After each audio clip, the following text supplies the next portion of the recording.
The Mayor of London Sadiq Khan in the studio with me, although we are scrupulously social distanced. If you'd like to put a question to him, the number you need is 0345 6060 973. And you really can ask him whatever you want. Mr. Mayor, good to see you. Good to see you. It really is. I haven't seen you for months now, but it's been ages. Can I just say, as much of as a displeasure that may be, you've got an air-conditioned studio, so it really is nice to see you, James. For once, it's remarkably chilled. We should begin, of course, I think, before we throw the phone lines open, 0345 6060 973, with this A-level debacle. And, the people who would ordinarily queue up to say something like a couple of lefties having a pop at the government should have listened to the end of Nick Ferrari's show. And indeed, the front page of the Daily Mail today, that well-known communist manifesto, you dunces, exam grades in chaos, teachers in despair, appeals set for meltdown. And this, of course, is the Education Secretary whose word we are supposed to trust when it comes to schools reopening in September. I must start by congratulating the young people who've worked so hard over the last 2 years and who will be getting their marks today, and their teachers and their families who've worked incredibly hard. Congratulations if you've got the grades you expected and needed and wanted. But I really feel for those children, their teachers and their families who have been affected by this diabolical, shambolic example of this government's incompetence. I mean, basically, A-levels, the results today didn't just spring up on us. It wasn't like suddenly it was decided that the results would be announced today. We've known, every year this happens. Not 1951. Yeah, quite. Yeah. Every year this happens. And from March, it was clear that schools couldn't carry on as normal. And from March, it was clear there'd have to be some other way of assessing children's achievements. And yet we have, the day before the results come out, the Education Secretary announcing a massive U-turn. We saw what happened in Scotland last week, and I really feel for those children who've had their grades downgraded because of an algorithm. None of us know about this algorithm. None of us have seen how it works. But the estimates the teachers gave have been downgraded, and some children I've been hearing this morning. There's some of these stories that Nick was hearing. It's heartbreaking. Absolutely harrowing. And all I'd say if you're somebody listening or a parent of somebody whose grades aren't what you expected, don't despair.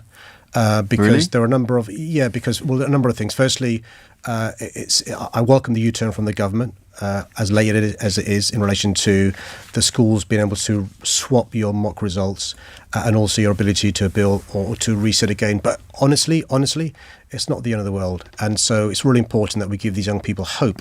And I think one of the things I say to the government is one of the reasons why we are is because of your arrogance in not allowing yourselves to be tested. This is one example.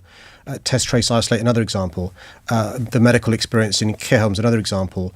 Personal protective equipment, another example. And by the way, if Cobra was sitting, James, we could have discussed some of these issues around the Cobra table. Still not. And kicked the tyres and come up with a better resolution. And it's because this group thinking where Boris Johnson and his cabinet think they know best, we've got these fiascos day after day. Is it beyond the wit of man to simply say that the children should have kept the grade that was predicted? I know they talk about inflation, and Gavin Williamson worries that people from this generation may end up in jobs that they're not qualified to do. Gavin Williamson. But what would the downside be if they just said, right, we've fluffed this up? No. Keep the grade that you were predicted. The smart solution would have been to say, teachers, you know your children the best. This is an exceptional year. This is an exceptional year because of COVID. It's been an exceptional year for many people.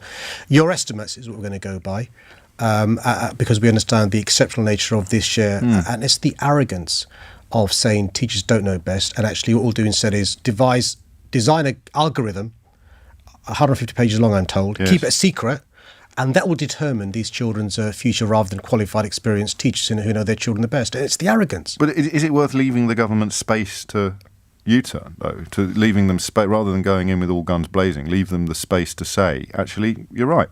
You can keep the grade. Your official grade. No, but the U-turn isn't to allow teachers to give the assessment as happened in Scotland. Yes. What this government is saying in England. I know what they're saying now, but rather than going in with all guns blazing this morning, would it be helpful, perhaps? It's just a theoretical question to leave them space to say we've messed this up. Go back to the grade that you were predicted. Look, I think all of us make mistakes. Sure. What Gavin Williamson and the government should do is say, you know what, we got it wrong. This algorithm was a silly idea. Actually. Teachers do know best. What we'll do instead of the appeal or resitting the exam or using the mocks is we'll go back to the teacher's assessment, which is what Scotland did. To give credit to Scotland, Nicola Sturgeon and John Sweeney messed it up. They put their hands up, mea culpa, and have allowed the children to be awarded the teacher's assessment. I'm going to introduce the callers because I don't want to hand you the pieces of paper that I normally hand you during the social distancing era. So Aria is first in Isleworth, but speak directly to the Mayor of London, Aria. Hello, so I'm an A-level student from London and I just got my A-level results today and they are not as expected at all. And I wanted to know if you're going to put pressure on the government to call for us to get our predicted grades like Scotland have. All right, firstly, look, I'm really sorry you didn't get the grades you deserved and expected. And yes, I will. You've heard what I said to James in relation to the shambolic way the government's handled this. I don't think you should be caught in the crossfire, nor should you be used as a pawn. So one of the things I've been saying to the government, and you've heard me say it a few moments ago with James, is what the government should be doing is saying, you know what, we will instead replace the grade students have received from the algorithm, if it's been downgraded, we'll replace it instead with the teacher's assessment. Not even the mock exam results. Some schools didn't do mocks. Not wait until October to do an appeal, which means you miss out a year of university. But will allow you to have the grades your teachers assessed, because it's so important for children who are at crossroads going to universities, deciding their career, and you shouldn't be a victim of the government's incompetent handling of this COVID crisis. And by the way, Ari, it's no consolation to you. One of the things I've been saying in the past is the government's got it wrong dealing with the health consequences of COVID, the economic consequences of COVID, and now we know the education consequences of COVID. And so, Ari, I'm on your side, and I'll be lobbying the government, and not just publicly through the medium of LBC, but also writing to Gavin Williamson as well, today to make sure that he does the right thing. By the way, Scotland have done the right thing, Aria. What they did in Scotland was the government realised they'd got it wrong. They'd realised that was the unfair thing to do. And what Scotland did was they said they will give young people the grade that the teachers had assessed that they should receive, rather than appealing or going through a cumbersome resit or other things. Aria, can I ask what happened? Can I ask what you were expecting? So I was predicted an A-star AA in maths by the maths and physics, and I was going to do mechanical engineering. Yes. And then in the A-levels, I got an ABC, which were equivalent to my mock grades. Right. And that won't be good enough to get you onto the course that you want to get onto? No, it's too low, and the universities aren't as flexible as they seem to be. So have you been in touch? You have already been in touch? Yes, I've already called them, and they still want A-star AA, which is I can't get it at the moment. And can I just say, Ari, the reason why I've got huge sympathy with you is because actually it's quite common for young people to do better in the exam than their mock.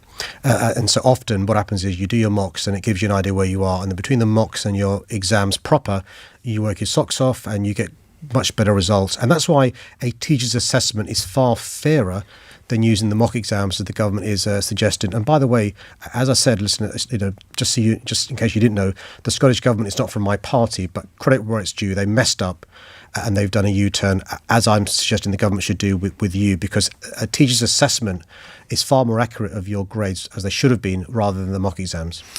Stay safe, Aria. I totally agree with that. Hang in there. I mean, nobody knows anything in the current context of British politics, but I wouldn't be staggered if there was some shift, if there was some change in the coming days, because the scale of the disgust and the scale of the suffering for students like you is so unprecedented. But take care, and you've still done well. You've done really well. Yeah, I mean, Ari, the other thing is, listen, honestly, it's not just me just saying this to patronise you, but you've got great results. A-levels isn't the be-all and end-all. But actually, I'll be lobbying the government to do the right thing, and I'm sure your parents, others will as well, including your teachers. She wants to get onto that course, doesn't she? That's the thing. Yeah. 13 minutes after 10. Phone lines are open. You're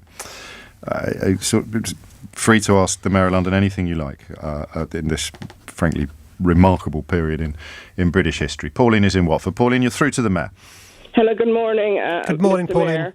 I would like to know what can be done about what I think is apparent institutional racism in the Metropolitan Police, especially with the Dawn Butler incident, and the very interesting juxtaposition of deciding to deactivate the Stephen Lawrence inquiry, which was highly suspected to be due to institutional racism that caused that botched pursuit of the criminals who killed him.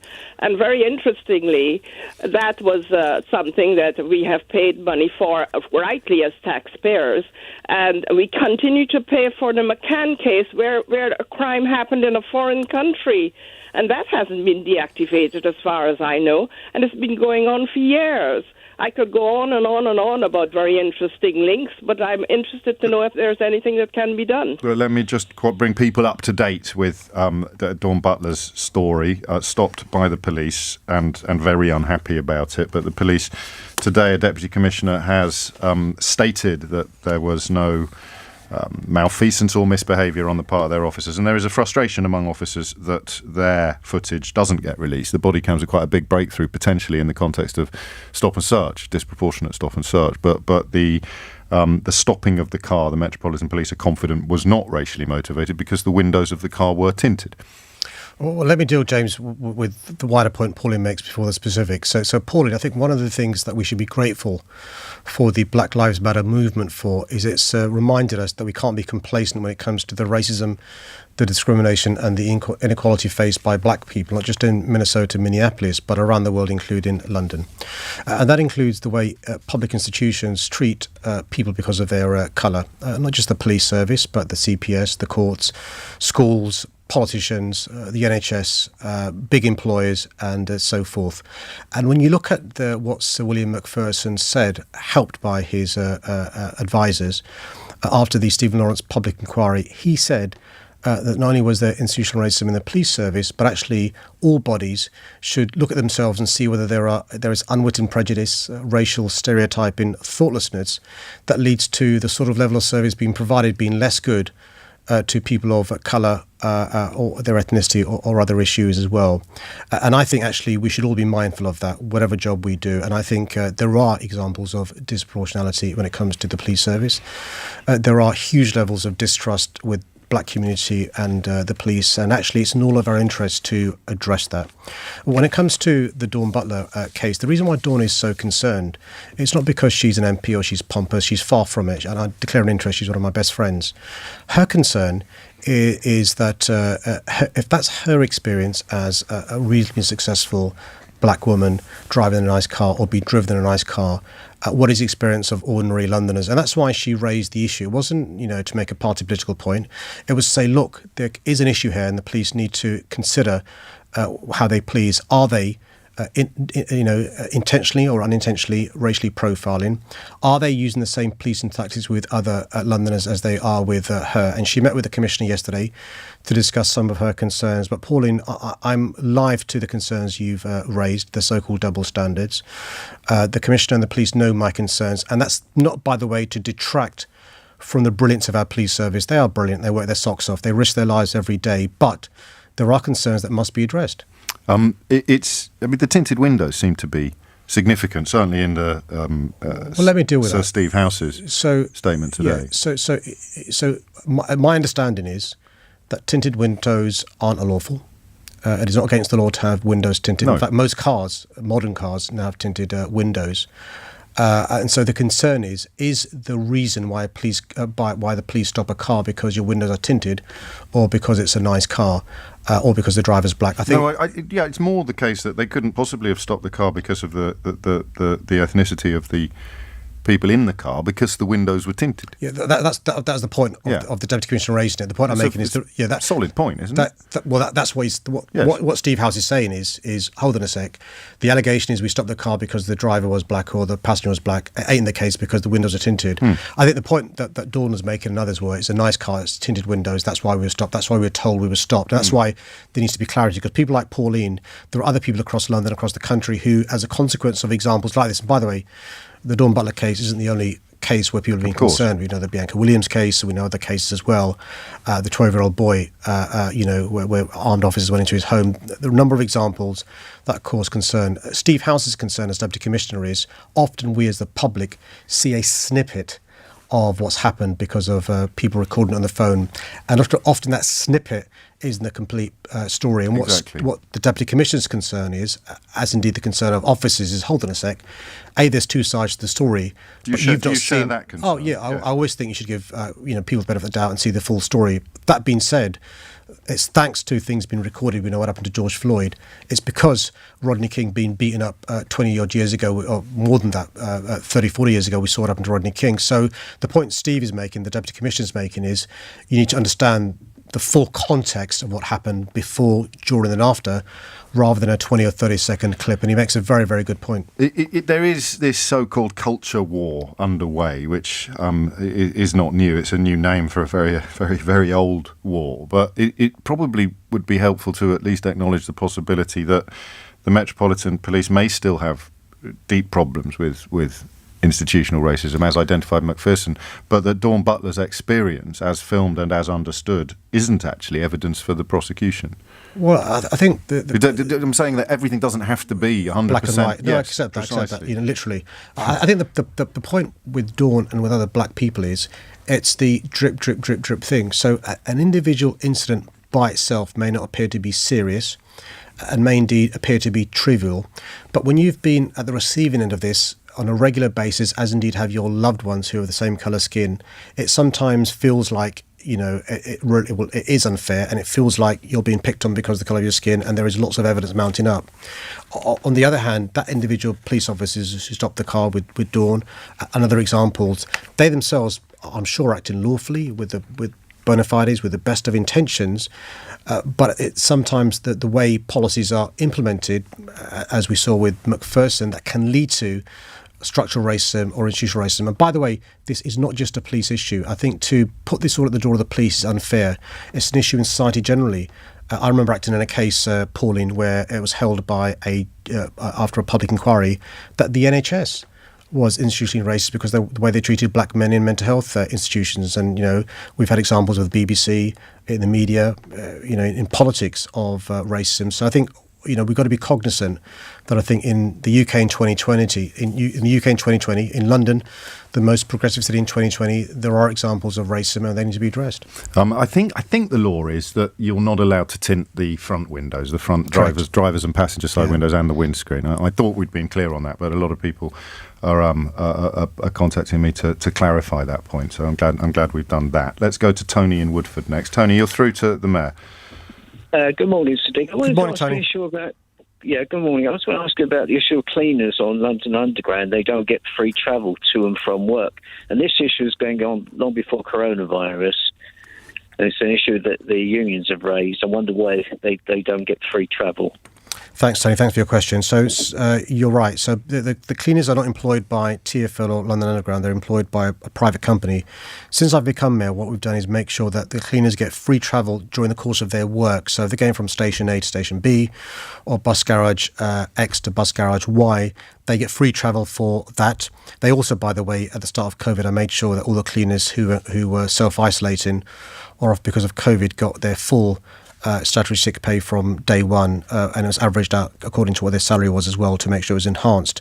But the contract that we have with the cleaning company, we haven't extended to include cleaners going from home to place of work. And there's a variety of reasons for that. We employ lots of contractors, and we're not going to give all our contractors the free travel from home to work and work back to home. What we are going to do is continue to do what I've introduced, which is giving them free travel during the course of their employment when they're working through the contractor for a TfL or the Underground. Yeah, I know the RMT has raised it as an issue, so I was just sort of raising it because I know that they are campaigning. Yeah, no, the RMT do a great job, Tony, in raising a number of issues to do with the cleaners because obviously because they're employed by a contractor, not by us, sometimes I'm not aware of things and I need to be aware. So RMT, because of their good campaigning, let me know, for example, there have been examples where some cleaners weren't getting the minimum wage, forget the living wage, And they've also let me know where, for example, the issues are with cleaners having to pay for their travel between stations, and it's because of RMT's good lobbying, what good trade unions do.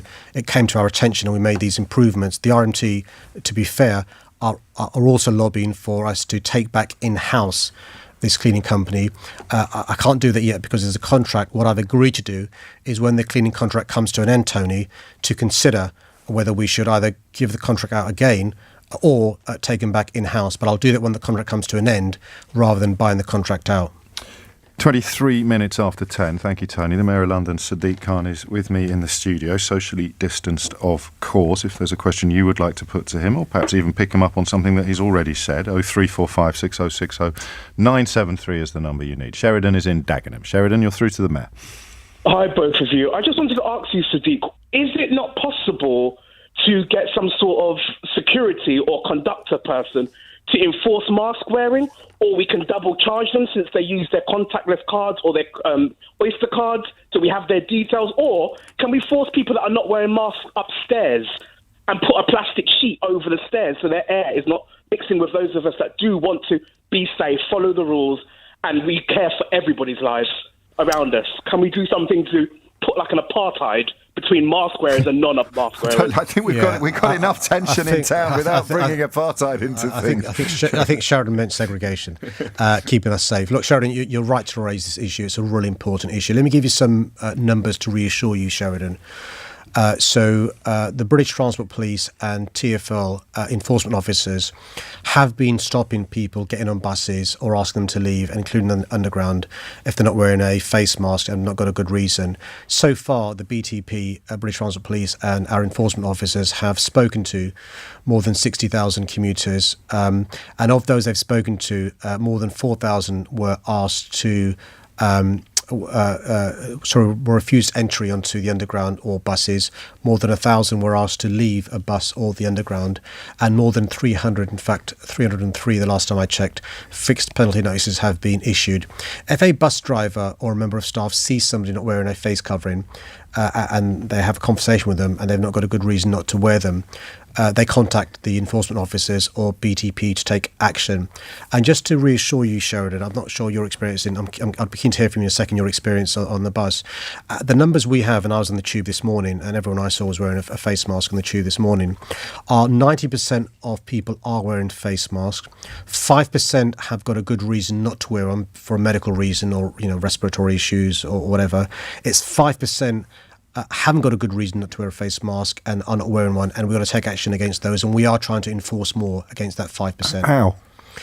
By continuing to have more enforcement. So what happens if it's me? What can be done to me? Because in Spain it's €100 on the spot. Yeah, it's a similar fine here. Okay. But what happens in real time is you get on a bus, refuse to wear a face covering, the bus driver radios ahead to the control room, and then a BTP officer or an enforcement officer gets on the bus later on down the line, and the fixed penalty notice that I talked about, there's been 303 on transport. That leads to a fine. If you pay within 14 days, it's £50. If you pay after 14 days, £100, and it can go up to thousands of pounds if you refuse to pay or a persistent offender.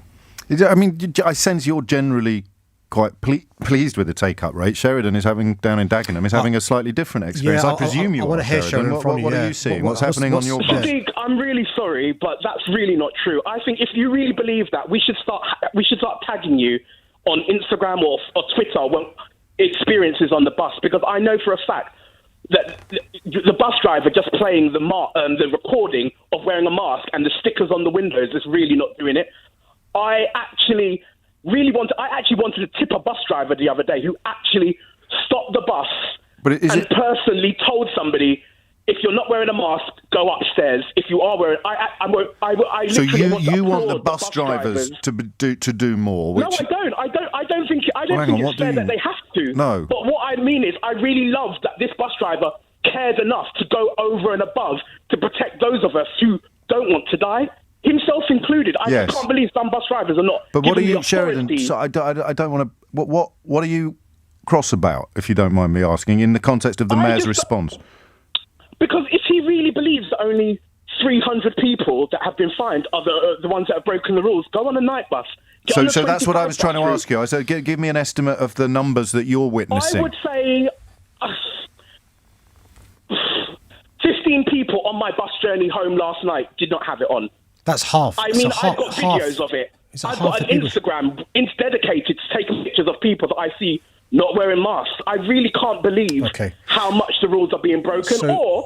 Are these tallies with what I'm hearing anecdotally as well? Who's doing the counting? Fine. So TfL and Underground and BTB. So Sheridan, look, do tag me. So when people tweet me these sort of pictures, I send them on to TfL and they follow it up and they do personally tweet individuals. So Sheridan, if you don't mind, rather than using Insta because it's quicker if you just tweet me or you can Insta me, it doesn't matter. I'll make sure TfL look it up. Before you hang up, speak to James O'Brien's team to let me know the buses you use, because we'll make sure we have more enforcement in East London if it is the case in Dagenham. Just to give you an idea, James, the numbers we have are accurate figures from, we have a weekly tally.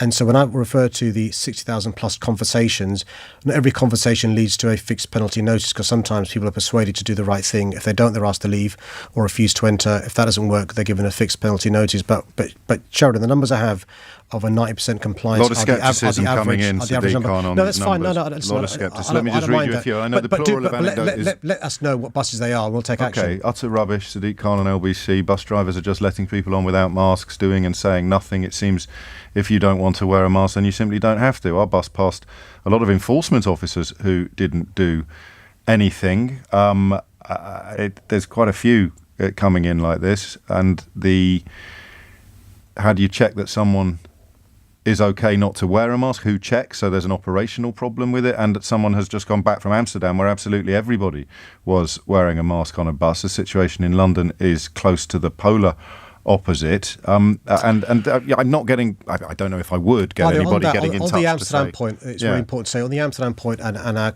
colleagues around the world, actually there's been face masks being worn there since March. Yes. But also it's not just on public transport. You'll be aware, James, the conversation we've had about the mixed messaging and the confused comms. It was only very recently where it was obligatory to wear a face covering just on public transport, and then it went to shops. And what's happened in Amsterdam, in Paris, in Berlin, in Seoul, in other parts of the world, those of you who are tweeting James, is for a number of months now, in fact for 5 months, it's been the cultural norm to wear a face covering. So on public transport in those cities and countries, that is the cultural norm. In London, it's only on public transport where you're asked to do so. Until recently, it's now shops, and so that number's going to go higher, I hope.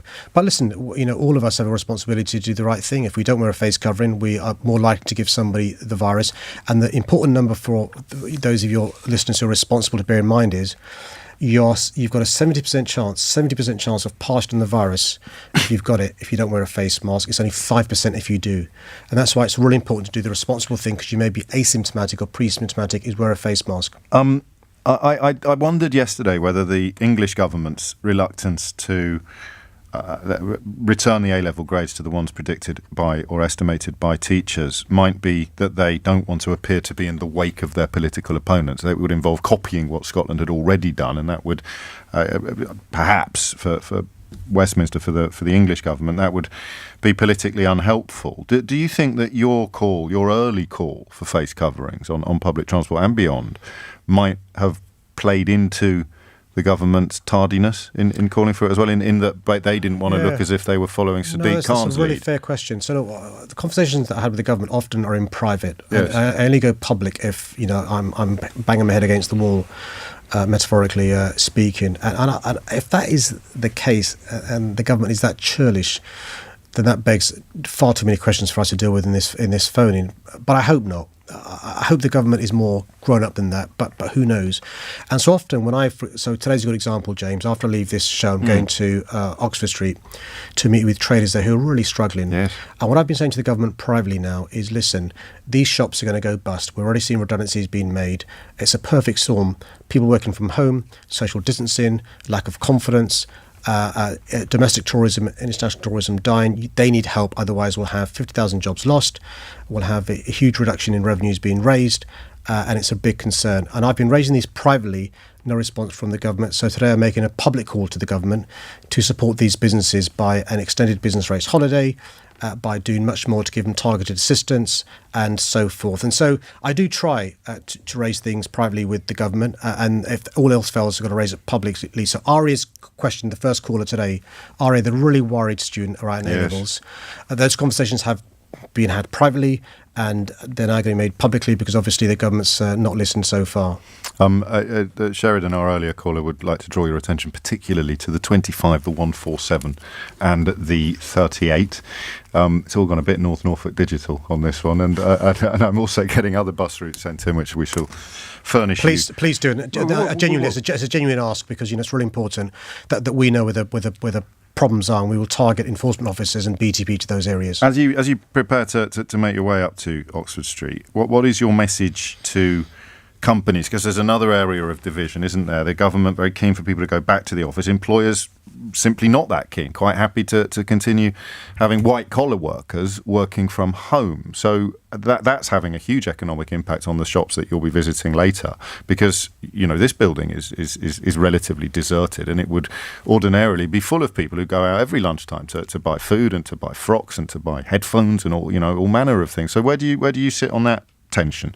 I think the key thing when you speak to people why they're not returning to work is because of lack of confidence.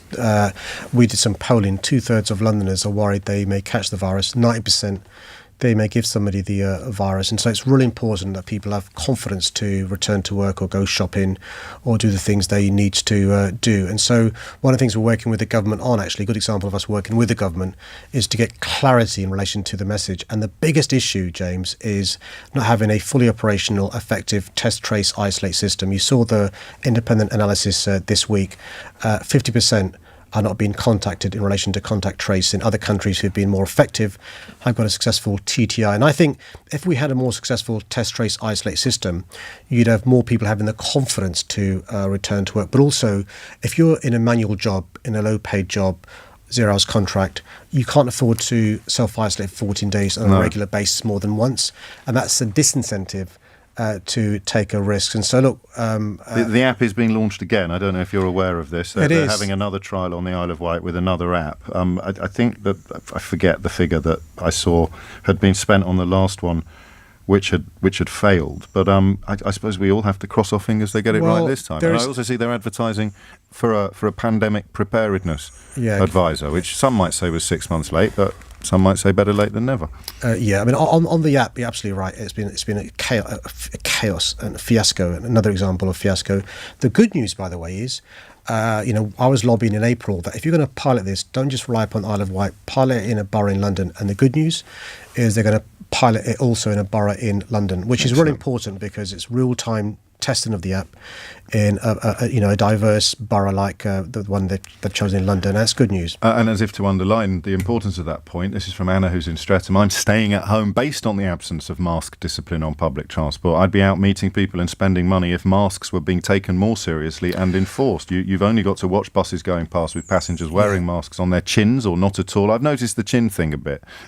Which I presume is habit. That people haven't got used to. Anna, that's the problem. Get strict and the economy will open up. Anna, you're right. So, Anna, one of the things I've said to the Prime Minister in the letter I've written to him today is that we should explore other ways to build public confidence. And one of the things, Anna, you'd be interested to know that's happened in Paris is earlier on this week they've said whenever you're in a place where there's lots of members of public, even outdoors, wear a face mask. And not only does it minimise the chance of the virus spreading, but it leads to greater public confidence. And so what I'm saying to the government is, let's work together to find ways of increasing public confidence. That could be more face mask wearing, more enforcement, an effective test, trace, isolate system, and so forth. But I think one of my frustrations is that because of various examples of the government making mistakes, the public's ability to have confidence in the government is diminishing. And so it's really important that we actually try and, give information based on evidence. And so making threats doesn't work. We've got to make sure that you're confident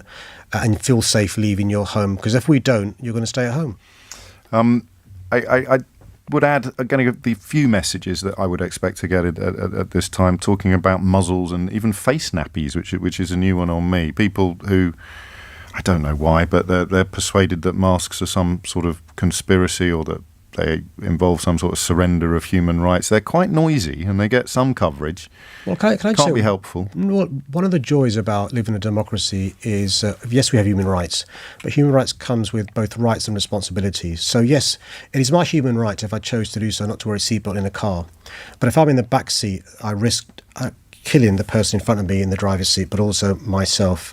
It's my human right to smoke in a public space, but if I do so, I can give somebody else cancer and so forth. So one of the great things about human rights is it gives both rights but also responsibilities. And I think one of the responsibilities we have is not to give somebody else the virus that we may have and we not know that we've got it because it's asymptomatic or pre-symptomatic. And there's nothing unusual about that living in a civilized democracy. So all I'd say to colleagues is this is a proportionate response to a deadly virus, and wearing a face mask is one of the most unselfish things we can do and the easiest things we can do to stop the virus spreading as fast as it has in the past. 10:38 is the time. Mark is in East Ham. Mark, you're through to the Mayor. Good morning, Mark. Good morning, gentlemen. Good morning. Hello, mate. Hi, Mark. Right, the guy that was just on Sheridan, he's on the money there, because from East Ham Town Hall to the bowling pub next to the old West Ham football ground, 6 bus stops. I go past them every morning, 7 o'clock. The bus stops are rammed. No one is in a mask. So I don't know where you're getting your figures from, mate, but they're not right. But I just had to throw that in. No, and I'm glad thanks, you did, Mark, but and you're not required to wear one at the bus stop, are you? You're required to put one on when you get on the bus. But let's crack on with the question you rang in with. Right, okay, right. I've just been reading your budget forecast for 2020-2021. 193 million tube journeys. Now, that's not going to happen now, and you've said you're going to run out of money again in October.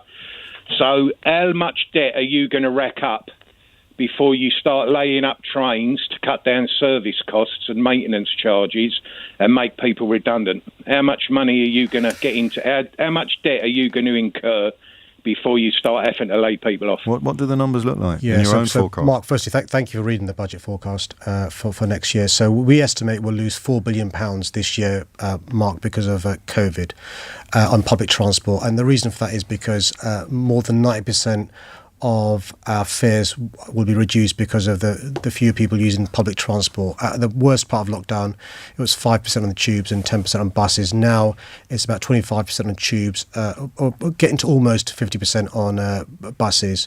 And so that's lots of revenues that we're not getting. And also don't forget, Mark, as you've read the budget forecast, you'll know this, 72% of our revenues comes from fares. When you add in congestion charge, advertising and property, it goes to 86%. So we're reliant upon those things rather than a government grant. And that's one of the reasons why I'm lobbying the government, because London is not unusual. Other transport authorities around the country, but also the MTA in New York, the transport authority in Paris, in Hong Kong and others have got government assistance.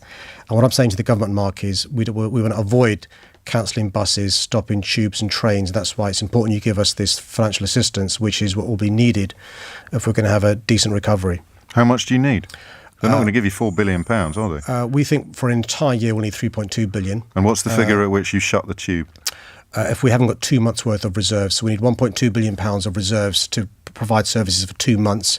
And so on October the 17th is when the monies we've got runs out, say, for the 2 months cash reserves, £1.2 billion. And so we're talking to the government between now and October the 17th. I'm hoping it doesn't go to the last day. If you remember, we were speaking on the last day last time before the government did a deal with lots of strings and conditions attached. And I'm hoping... This is an interesting thing, because I've seen Sean Bailey, the Conservative candidate for the mayoral election next year, make capital out of this as well.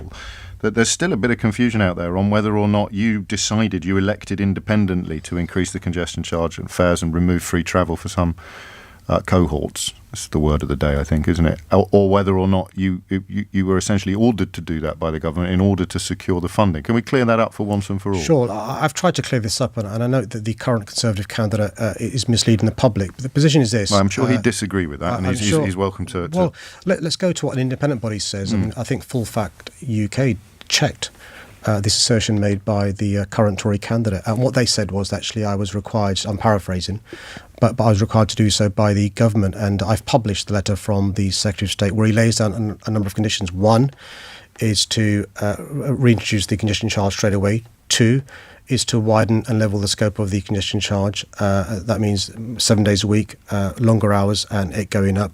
3, to remove free travel for under 18s. Big source of concern. I'm getting a lot of messages about that. I mean, listen, there are about 600,000 Londoners who take advantage of this. Yes. 60% are black, Asian, minority, ethnic. There are disabled children. In London, often you don't go to the school nearest to your home. You're changing buses 2-3 times.